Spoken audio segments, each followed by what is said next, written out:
പലരുടെയും ജീവൻ എടുക്കുന്ന ഒന്നാണ് ടോക്സിക് റിലേഷൻഷിപ്പ്. അവൻ അല്ലെങ്കിൽ അവൾ ടോക്സിക് ആണെന്ന് തിരിച്ചറിയണം. അത്തരം റിലേഷൻഷിപ്പിൽ നിന്നും ധൈര്യപൂർവ്വം പുറത്തു കടക്കണം. അതിന് ടോക്സിക് റിലേഷൻഷിപ്പിൻ്റെ സ്വഭാവം തിരിച്ചറിയണം. അതെങ്ങനെയാണെന്ന് നോക്കാം. ഇത്തരം റിലേഷൻഷിപ്പ് നോക്കുകയാണെങ്കിൽ അവിടെ ബഹുമാനമില്ലായ്മ, നിയന്ത്രിക്കാനുള്ള ശ്രമം, പൊസസീവ്നെസ്, നെഗറ്റിവിറ്റി, മൂഡ് സ്വിങ്സ്, ആശയക്കുഴപ്പം, ഒരാൾ മാത്രം വിട്ടുവീഴ്ച ചെയ്യുക എന്നിവ കാണാൻ സാധിക്കും. അതുപോലെ തന്നെ ഈ റിലേഷൻഷിപ്പ് മുന്നോട്ട് പോകുമ്പോൾ റിലേഷൻഷിപ്പിൽ മടുപ്പ് അല്ലെങ്കിൽ തളർച്ചയുണ്ടാകാം. അതുപോലെ തന്നെ ഇതിൽ പെട്ട ഒരാൾക്ക് ആത്മാഭിമാനം നഷ്ടപ്പെടാം. കാരണം സ്ഥിരമായ കുറ്റപ്പെടുത്തലുകളാണ് ഈ റിലേഷൻഷിപ്പിൽ ഉള്ളത്.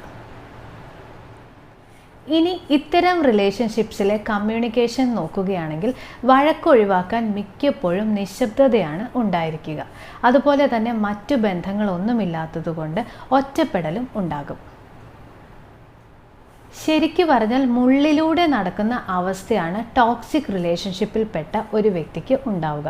കാരണം മറ്റേ വ്യക്തിക്ക് കുഴപ്പമൊന്നും ഉണ്ടാകാതെ വളരെ സൂക്ഷിച്ചായിരിക്കും ഈ വ്യക്തി ജീവിക്കുന്നത്.